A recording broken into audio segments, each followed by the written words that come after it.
झुकणार नाही, आम्ही तुला अवलंबन करणार नाही, आम्ही तुला शरण येणार नाही, आम्ही तुझे गोडवे गाणार नाही, आम्ही तुझी वाहवा करणार नाही, आम्ही तुला उंचवणार नाही, आम्ही एकालाच उंचवणार, तो म्हणजे तो परमेश्वर जो स्वर्गामध्ये आहे.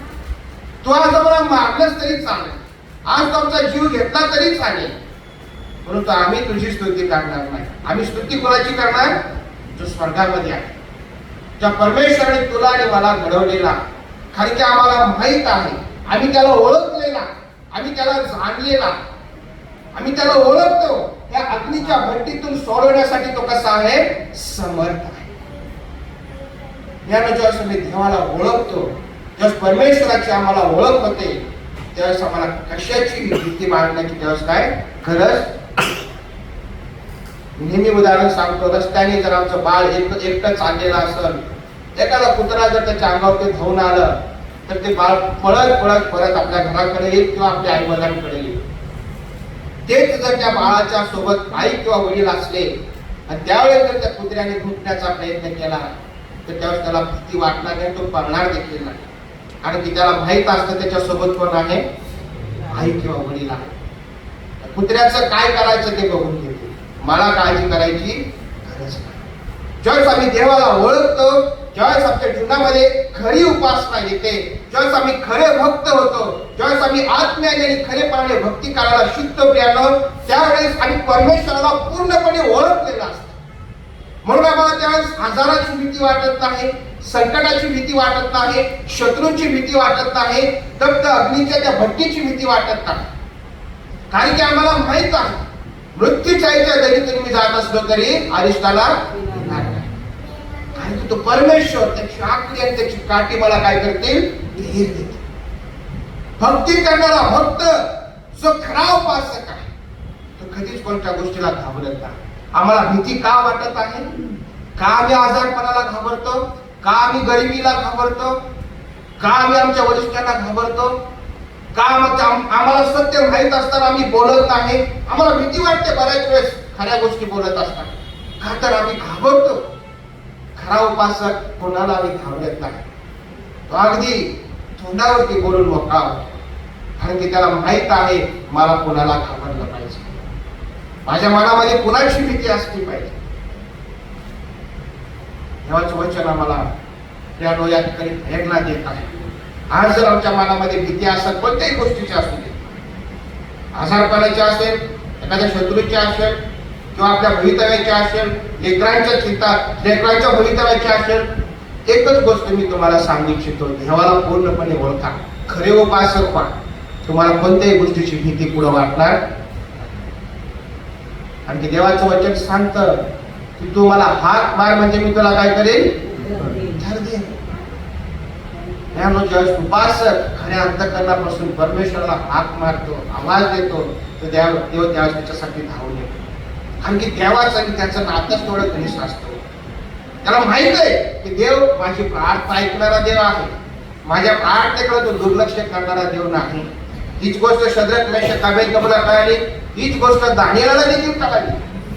त्यावेळेस राजा म्हणाला की तुला सिंहाच्या गोळ्यात टाकण्यात येईल. दानिएल म्हणाला तुम्हाला काय करायचे ते करा, मी माझ्या देवाशिवाय कुणाच्याही सोबत काय होणार नाही, नतमस्तक होणार नाही. मी माझ्या नियमाप्रमाणे, नित्य नियमाप्रमाणे माझी मी उपासना चालू ठेवेल. तुम्हाला जिथं टाकायचंय, तुमच्या मनात येईल ते करा. कारण की मला माहित आहे ज्याची मी उपासना करतो, ज्याला मी दंडवत घालतो, ज्याच्या समोर मी गुडघे टेकून प्रार्थना करतो, तो तुझ्यापेक्षा कसा आहे. दानिएलने काहीच केलं नाही प्रियानो. त्या ठिकाणी जरी त्या ठिकाणी घोषणा झाली, सांगण्यात आलं राजाशिवाय कोणाची भक्ती करू नका, परंतु दानिएलने देवाचीच भक्ती केली. परिणाम काय झाला? सिंहाच्या गुहेत त्याला टाकण्यात आला. आता त्या ठिकाणी दानिएल एकटाच उपासक नव्हता, सिंह देखील त्याच्या सोबत बसून देवाचं महात्म्य पाहत होते. लक्षात घ्या, ज्यावेळेस परिस्थिती कठीण असते, प्रतिकूल असते, जर तुम्ही खरे उपासक असाल, देवाला जर तुम्ही ओळखलेला असाल, तर त्या ठिकाणी जे काही तुमच्या कठीण परिस्थितीमधून तुमच्या अवतीभोवती आहे, ती परिस्थिती सुद्धा तुमच्या परमेश्वराचं महात्म्य काय करेल? बघेल. बऱ्याच लोकांचे दवाखान्यामध्ये साक्ष आहे.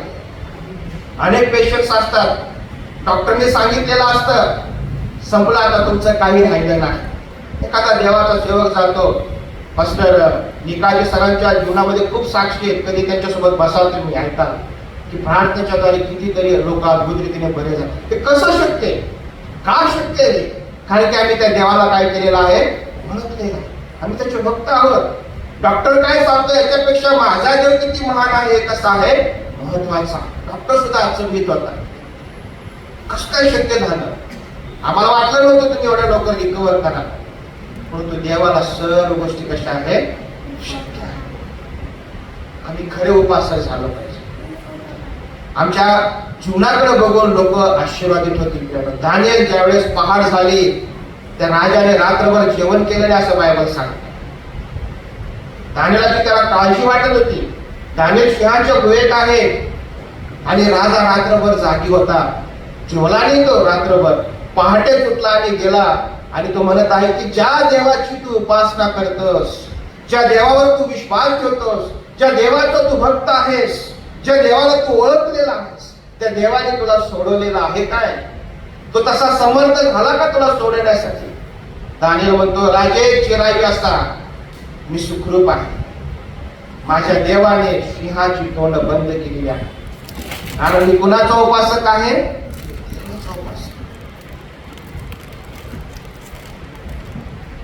यामुळे तुमच्या आणि माझ्या जीवनामध्ये ह्या गोष्टी खूप महत्वाच्या. आम्ही खरे उपासक असलो पाहिजे. आज भारत देशामध्ये एक शब्द खूप प्रचलित आहे, अंधभक्त. कोणते भक्त? अंधभक्त. सगळं दिसते त्यांना, तरी सुद्धा ते भक्त आहे. जे नको करायला, जे नको बोलायला ते बोलत आहेत. त्यांना दिसते की हा माणूस वाईट करत आहे, चुकीचं करत आहे, खोटं बोलत आहे, तरी देखील त्याची स्तुती ते करत आहे. म्हणून लोकांनी त्यांना एक नाव दिलं. काय नाव? अंधभक्त. अशा अंधभक्तांसाठी प्रियानो भविष्यात काही सुरक्षित नाही. ख्रिस्ती जीवनामध्ये एक नाव आहे, नामधारी ख्रिस्ती आणि एक ख्रिस्ती. नाही का? पूर्वीच्या काळामध्ये सुद्धा होते, प्रभू ख्रिस्ताच्या काळामध्ये मोहरीचा दशांश देणारे लोक होते. प्रत्येक गोष्टीचा, छोट्या छोट्या गोष्टींचा दशांश ते देवाला देत होते, परंतु त्यांचं अंतःकरण मात्र देवापासून कसं होतं. म्हणून परमेश्वराने प्रभू ख्रिस्ताने आव्हान केलं, आत्म्याने आणि खरेपणाने परमेश्वराची भक्ती करा, त्याची उपासक व्हा. बरोबर नामधारीपणा, अंधभक्तपणा तुम्हाला तारणार नाही. जे तुम्हाला सुरक्षित ठेवणार नाही. तुमचं भवितव्य धोक्यात आहे. आज जर आमच्या जीवनामध्ये आम्ही जर खरे उपासक झालो नाही तर प्रियानो आज आम्हाला सावध होण्यासाठी परमेश्वर आव्हान करत आहे. परमेश्वर आम्हाला आव्हान करत आहे. एलन जी व्हाईट म्हणतात, testimonies volume 6 page number 361 para 4, let none come to the place of worship to take a nap. There should be no sleeping in the house of God. You do not fall asleep when engaged in your temporal business. Because you have an interest in your work, shall we allow the service which involves eternal interest to be placed on the lower level than temporal affairs of life. Ellen G White म्हणतात, देवाच्या मंदिराच्या तुम्ही येता, डुलकी घेण्यासाठी येऊ नका, झोपण्यासाठी येऊ नका. सिरियस बिझनेस आहे. बिझनेस कसा आहे? दिस इज गॉड बिझनेस. आपण देवाच्या मंदिरात येतो, कुणासाठी येतो? देवासाठी येतो, हे लक्षात घ्या. इथं आल्यानंतर देव आमच्या अध्यक्षस्थानी असला पाहिजे. आज खेळाची गोष्ट आहे. बऱ्याच मंडळांमध्ये आम्ही बघतो की महिला ज्यावेळेस एकत्र बसतात, एकमेकांच्या साडीकडे बघून साडींची प्रशंसा होते, मंगळसूत्रांची प्रशंसा होते. पुरुष मंडळी ज्यावेळेस एकत्र बसतात, मोबाईलची प्रशंसा होते. तुझा मोबाईल भारी का माझा मोबाईल भारी, किंवा इतर गोष्टींची चर्चा होते. तुझा बॉस असा, माझा बॉस असा, माझं काम असं, माझं काम तसं. ह्या सर्व गोष्टीसाठी शाबार मुळीच नाही. हे लक्षात घ्या. हे खूप सिरियस बिझनेस आहे. शाबादाचा दिवस पवित्र करून, वेगळा करून देवाने आम्हासाठी आशीर्वादित केलेला. इतर दिवसापेक्षा त्यांनी वेगळा केलाय तो दिवस. का तर त्या दिवशी आम्ही फक्त आमच्या देवासाठीच बोलावं, देवाबद्दलच बोलावं, देवाचंच बोलावं. त्या दिवशी दुसऱ्या कोणत्याही गोष्टीला जर तुम्ही स्थान देत असाल याचा अर्थ तुम्ही खूप मोठी चूक करताय. हे देवाचं मंदिर आहे, हे पवित्र स्थळ आहे. या ठिकाणी आल्यानंतर आम्ही देवाची भक्तीच केली पाहिजे. टेस्टिमनी व्हॉल्यूम 6 पेज नंबर 361 च्यामध्ये एलेन जी व्हाईट म्हणतात, when we do this we miss the blessing which the Lord designed us to have. ज्यावेळेस आम्ही देवाची उपासना चुकवतो, शाबात चुकवतो, त्यावेळेस देवाने आमच्यासाठी एक रचना केलेली आहे. शाबादाचा दिवस, शाबातची वेळ, पवित्र समय, त्या समयाला ज्यावेळेस आम्ही चुकतो, ज्यावेळेस आम्ही शाबादाला येत नाही, देवाच्या मंदिराला आम्ही जेव्हा चुकतो, लक्षात घ्या की ज्या गोष्टी देवाने आशीर्वाद या दिवशी आमच्यासाठी ठेवलेले आहेत ते आशीर्वाद आम्ही काय करतो, गमावतो. ते आशीर्वाद आमच्यापासून निघून जातात. The Sabbath is not to be a day of useless idleness. Both in home and in the church, a spirit of service is to be manifested. He who gave us 6 days for our temporal work has blessed and sanctified the seventh day and set apart for himself. On this day he will in special manner bless all to consecrate themselves to his service. वचन अगदी या ठिकाणी Ellen G white अगदी स्पष्ट सांगत आहे. 6 दिवस आमचे काय काम आहेत ते आमच्यासाठी करायचे, परंतु 7वा दिवस परमेश्वराने त्याच्यासाठी काय केलेला आहे, राखून ठेवलेला आहे, वेगळा केलेला आहे. ह्या दिवशी आम्ही देवाचं कार्य केलं पाहिजे आणि पावित्र्याने युक्त होऊन केलं पाहिजे, ही अपेक्षा आहे. ही आमच्यासाठी एक आज्ञा आहे. शाबात दिवसाची आठवण ठेवून तो काय कर, काय म्हणतो वचन, कसं पाळ, पवित्रपणे पाळ म्हणजे काय, काय म्हणायचं देवाला, काय म्हणायचं, काय नेमकं पवित्रपणे पाळ म्हणजे काय, काय म्हणायचं देवाला. पवित्र शब्दाचा अर्थ काय होतो, मुळात ते आम्हाला समजलं पाहिजे. पवित्र म्हणजे काय, हा, पवित्र म्हणजे वेगळं केलेलं, नाही का. बायबल कसं आहे, पवित्र आहे. बायबल आम्ही घरामध्ये कुठेही ठेवतो का, एक विशेष स्थान आहे त्याला, एक विशेष ठिकाणी आम्ही त्याला ठेवतो. आज इथे बसलेले प्रत्येक लोक आणि आमचं स्वतःचं लेकरू याच्यामध्ये फरक आहे की नाही. इतरांना जी जागा आमच्या जीवनामध्ये आहे त्याच्यापेक्षा विशेष स्थान आमच्या लेकरांना आमच्या जीवनात आहे, एक विशेष स्थान आहे त्याच्यासाठी. इतर स्त्रियांपेक्षा माझी स्त्री माझ्यासाठी, माझी पत्नी एक वेगळं स्थान आहे, तिला एक पवित्र स्थान आहे, वेगळं स्थान आहे. परमेश्वराने ज्यावेळेस संपूर्ण सृष्टीची निर्मिती केली, 7वा दिवस शाबात दिवस त्या परमेश्वराने काय केला, इतर दिवसापेक्षा वेगळा केला आणि त्या वेगळ्या दिवशी स्वतः परमेश्वराने विश्रांती घेतली. एक आमच्यासोबत कित्ता ठेवला. फक्त परमेश्वर सांगत नाही, परमेश्वर करतो देखील, वागतो देखील तसा. आणि म्हणून एलेन जी व्हाईट म्हणतात की त्या दिवशी आम्ही सुद्धा तेच केलं पाहिजे. आमच्या जीवनामध्ये त्याच गोष्टी आल्या पाहिजे जे परमेश्वर अपेक्षा करत आहे. आम्ही जर इतर दिवसासारखंच शाबादाच्या दिवशी जर करायला लागलो तर आम्ही तो दिवस काय करत आहोत, अपवित्र करत आहोत. लक्षात घ्या. इतर दिवशी मी मित्रांसोबत फिरायला गेलो असेल, इतर दिवशी मी इतर बायकोळ गप्पा मारल्या असतील, इतर दिवशी मी एकामेकाबद्दल बोलला असेल, इतर दिवशी मी एखाद्या गोष्टीची खूप स्तुती केली असेल, त्याच गोष्टी जर मी शाबादाच्या दिवशी केल्या, पवित्र समयामध्ये केल्या, देवाच्या जवळ बसण्याच्या दिवशी जर केल्या तर त्या दिवसाला मी अपवित्र करत आहे. अपेक्षा आमच्या खूप मोठी आहे. हा दिवस तुमच्या आणि माझ्यासाठी देवाने वेगळा केलेला. हा दिवस तुम्हाला आणि मला आशीर्वादित होता व्हावा या म्हणून परमेश्वराने वेगळा केलेला. हा दिवस आम्ही वेगळ्या पद्धतीनेच पाळला पाहिजे. ह्याही दिवशी जर आम्ही कालच्या सारखं, परवासारखं, तिसऱ्या, चौथ्या, 5व्या दिवसासारखं जर वागायला लागलो तर त्याला शाबादाचं महत्व काय, काय अर्थ उरेल त्याला. आणि म्हणून परमेश्वराने विश्रांती घेतली असं म्हणतात. आम्ही देखील तो दिवस कसा पाळला पाहिजे, पवित्रपणेच पाळला पाहिजे. किती जरी राग आला बायकोसोबत भांडू नका शाबादाच्या दिवशी. किती जरी राग आला नवऱ्यासोबत काय करू नका, भांडू नका. किती जरी राग आला तो राग बसवायला शिका. त्या दिवसापासून सुरुवात होईल कदाचित एक नवीन जीवनाची. किती जरी वाटलं एखादी चुकीची गोष्ट करायची, करू नका. अपेक्षा तर प्रत्येक दिवसासाठी आहे, परंतु शाबा दिवस देवाने आम्हाला खूप महत्वाचा असा दिलेला आहे. All heaven is keeping the Sabbath, but not in listless, do nothing way. On this day, every energy of the soul should be awake. काय म्हटलेलं आहे? आम्ही आत्म्याने जागृत असलो पाहिजे, जागा असलो पाहिजे. स्वर्ग शाबादाचं पालन करतो असं म्हटलेलं आहे. एलेन जी व्हाईट सांगतात, डेस्टिनी मिनिट व्हॉल्यूम 6 पेज 362. आणि म्हणून या दिवशी आम्ही जागा असून आत्म्याने आणि खरेपणाने त्या देवाची जर आम्ही भक्ती केली तर खात्री बाळगा की आमच्या जीवनामध्ये आशीर्वाद आल्याशिवाय राहणार नाही. रोम लोकांमध्ये अनेक शिक्षा त्या ठिकाणी होती. रोमी साम्राज्यामध्ये ते मला ज्यावेळेस मी वाचलं हे मला खूप आश्चर्यकारक ही गोष्ट वाटली. कदाचित तुम्ही ही गोष्ट ही शिक्षा तुम्ही ऐकली नसेल.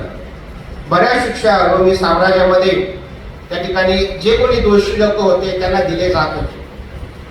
किंवा निरोमासाच्या काळामध्ये सुद्धा आम्ही अनेक शिक्षा वाचलेल्या आहेत.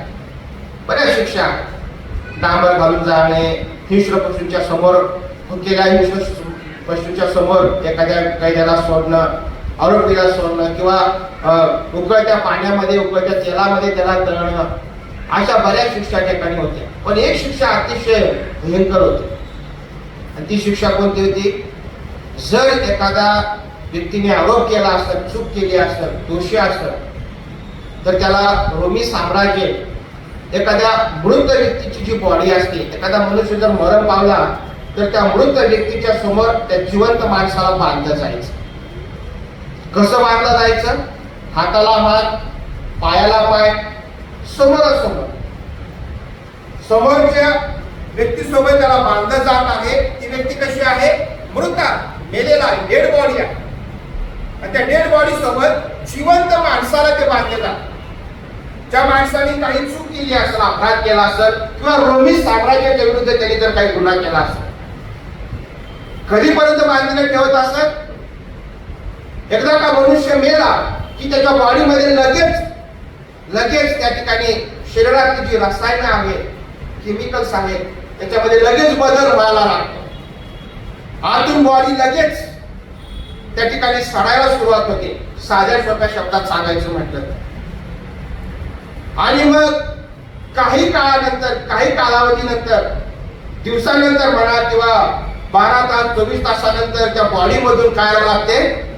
दुर्गंध यायला लागते. हा मनुष्य किती जरी धष्टपुष्ट असला, जो जिवंत आहे, चांगला व्यायाम करणारा जरी असला, चांगल्या खात्या पित्या घरचा असला, एकही आजार जरी नसले त्याला, परंतु जेव्हा त्याला डेड बॉडी सोबत बांधलं जायचं, त्या वासाने, त्या दुर्गंधीने प्रियानो त्या व्यक्तीचं जे दम आहे ते घुटत असत. आणि जसा जसा वेळ जात असेल तशी तशी ती मेलेली बॉडी जास्त दुर्गंधी सोडत असते. आणि जशी जशी ती जास्त दुर्गंधी सोडत, तसा तसा जो जिवंत व्यक्ती आहे त्याची परिस्थिती, त्याची शारीरिक परिस्थिती तशी तशी तो कमकुवत होत असते, प्रतिकार शक्ती कमी होत असते. आणि एक वेळ असा येईल की ती व्यक्ती त्या मृत बॉडीच्या त्या वासामुळे, त्या दुर्गंधीमुळे ती काय होत असे? मरत असे. ज्यावेळेस ती मरत असेल त्यावेळेस त्याची शिक्षा काय होत असत? संपत असत. मग त्यावेळेस त्या दोघांची देखील विल्हेवाट लावली जात असते. आज तुमच्या आणि माझ्या जीवनामध्ये आमचं जीवन जर फक्त नामधारीपणाचं राहिलं, अंधभक्ताचं राहिलं, आम्ही जर खरे उपासक झालो नाही, आध्यात्मिक जीवनामध्ये जर आमच्या जीवनाला खऱ्या उपासकाची, प्रभू ख्रिस्ताच्या, देवाची, आमच्या परमेश्वराची जर आम्ही खऱ्या अर्थाने ओळख करून घेतली नाही. आज आम्ही एक वाचन केलं, कृपा करून काढा, ते कोणीतरी वाचा मोठ्याने. पाठ नंबर 190, जीवनाचा मार्ग. खूप सुंदर वाचन होतं, जीवनाचा मार्ग. अंकलाने खूप सुंदर वाचलं. काय त्याच्यात वाचा, पहिलं काय सांगतं मोठ्याने? जीवनाचा मार्ग. देहाची कन्ये तर उघड आहे, ती तीही जार कर्म, अशुद्धपणा, कामातुरपणा, मूर्तिपूजा, चेटके, वैर, कलह, मत्सर, राग, कट, बुटी, पक्षभेद, हेवा, दारूबाजी, रंगेनपणा आणि अशा इतर गोष्टी याविषयी मी जे पूर्वी तुम्हाला सांगून ठेवले होते तेच आता सांगून ठेवतो की बस अशी करणे. याकडे बरेच स्वभाव सांगितलेले आहे, बरेच गुणधर्म सांगितलेले आहे. राग, हेवा, तट, कुटी, रंगेलपणा, दारूबाजी, ह्या सर्व गोष्टी ही देहाची कर्म आहे. मी जर म्हणतो की मी जिवंत भविष्यनिष्ठाचा उपासक आहे आणि जर ह्या गोष्टी माझ्या जीवनात आहेत, ह्या गोष्टी जर माझ्या जीवनात दैनंदिन जीवनात आहेत, रोज या गोष्टी जर तुम्ही घेऊन जात आहे, चालत आहे, रोज या गोष्टी घेऊन जर मी वावरत आहे समाजामध्ये, लोकांसमोर माझ्या मनात एखाद्याबद्दल द्वेष आहे, राग आहे, तट आहे, कृती आहे, घरामध्ये मी व्यवस्थित वागत नाही, माझं आध्यात्मिक जीवन मी परमेश्वराच्या वचनात घालवत नाही, देवासाठी मी वेळ देत नाही, प्रार्थनेसाठी वेळ देत नाही, असं माझं जीवन आहे आणि मी वरून म्हणतो की मी कोण आहे? मी ख्रिस्ती आहे. याचा अर्थ काय आहे की देहाची कर्म आणि मी जो ख्रिस्ती व्यक्ती आहे, जो जिवंत देवाला ओळखतो, आम्ही दोघंही काय करत आहोत? सोबत चालत आहोत. किती दिवस चालणार? कुठपर्यंत चालणार? ही जर देहाची कर्म माझ्या जीवनातून जर निघाली नाही, निघून गेली नाही, मी जर ती सोडली नाही, तर एक दिवस असा येईल की प्रियानो, माझं आध्यात्मिक जीवन पूर्णपणे काय होईल? मृत होईल. त्या जीवनाचा कुणालाही काही उपयोग होणार नाही. लक्षात घ्या, माझ्यामुळं अनेक लोकांचा नाश होईल. ज्यांच्याही संपर्कात मी जाईल त्यांना माझ्या जीवनातून चांगलं काही मिळणार नाही. त्यांना माझ्याकडून राग, तट, त्रुटी, हेवा, मत्सर याच गोष्टी त्यांना मिळतील.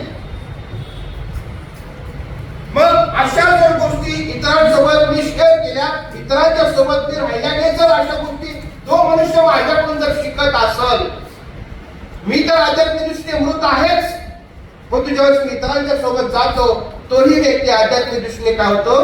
मृत होतो. त्याच्यावरती माझा प्रभाव होतो.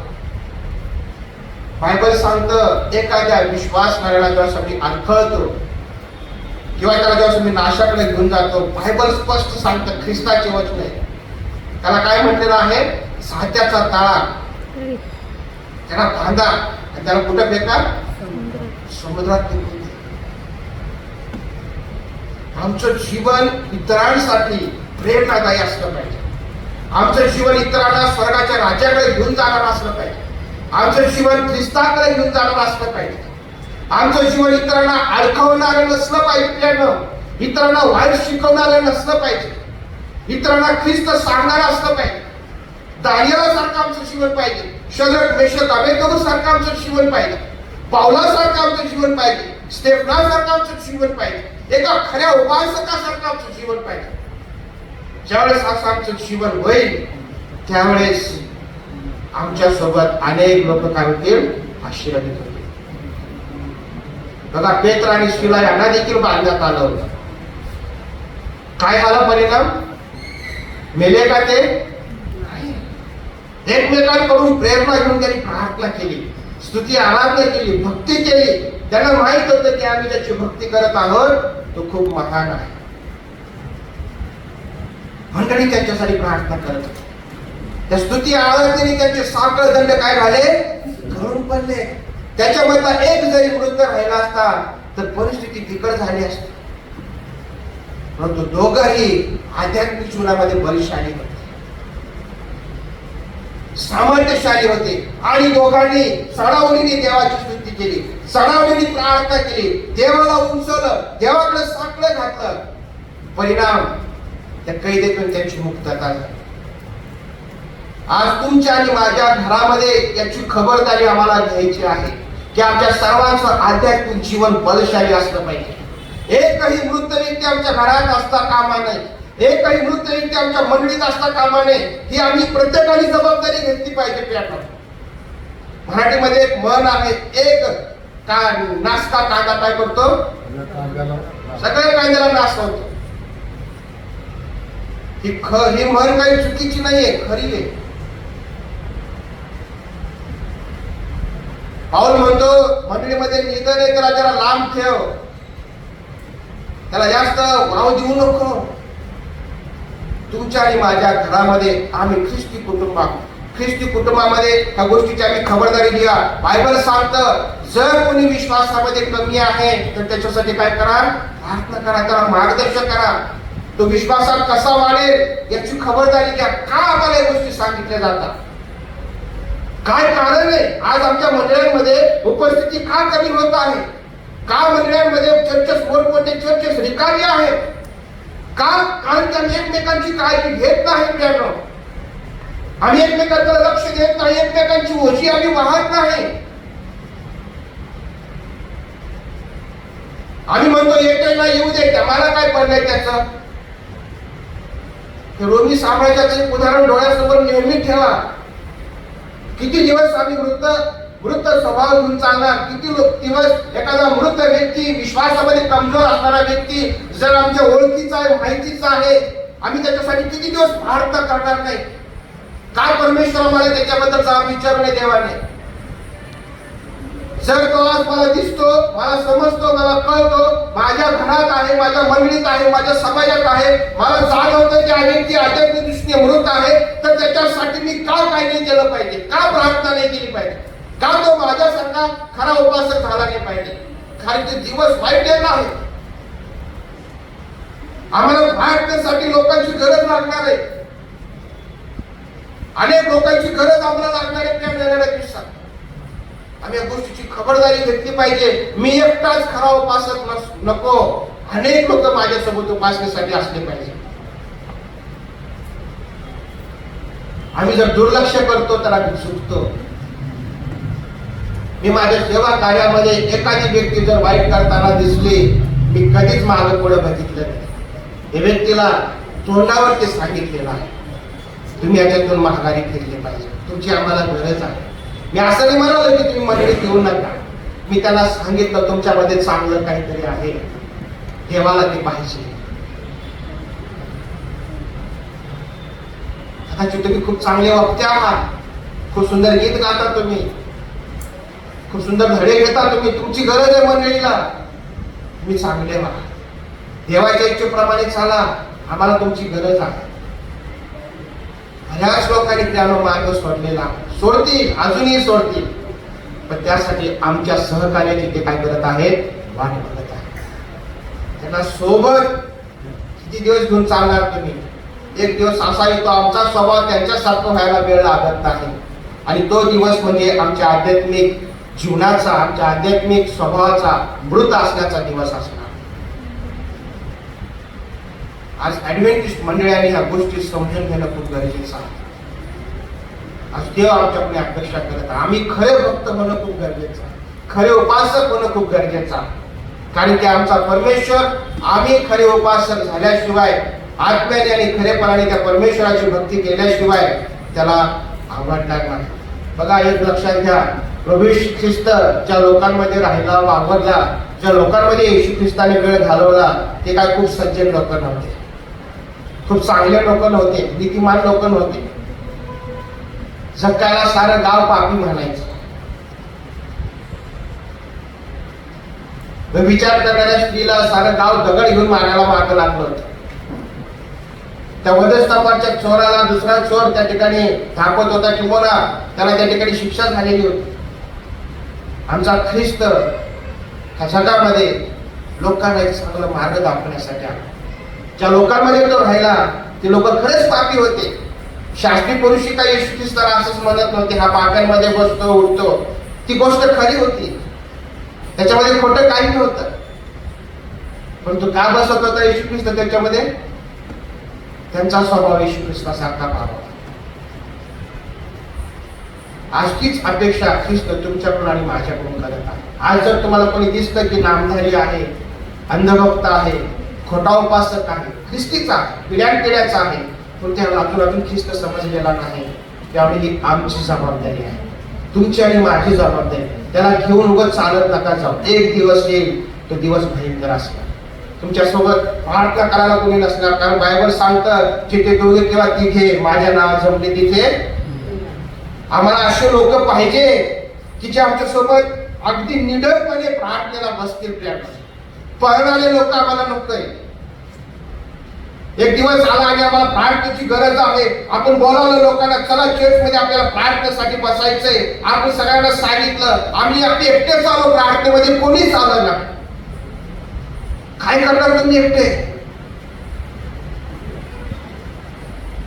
आज आम्ही एकटे जर खरे भक्त आहोत तर आमची जबाबदारी आहे की आमच्या सोबत 10 लोक प्रार्थनेला बसले पाहिजे, मंडळी प्रार्थनेला बसली पाहिजे, कुणालाही न घाबरता, कोणत्याही परिस्थितीला न घाबरता. कारण की ती प्रार्थना कशी असणार आहे? प्रभावी असणार आहे. एक दिलाने, एक चित्ताने, एक विश्वासाने केलेली प्रार्थना कशी असणार आहे? प्रभावी असणार.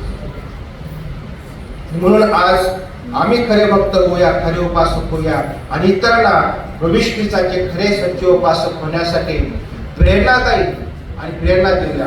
देव बाप आम्हा सर्वांना आशीर्वाद.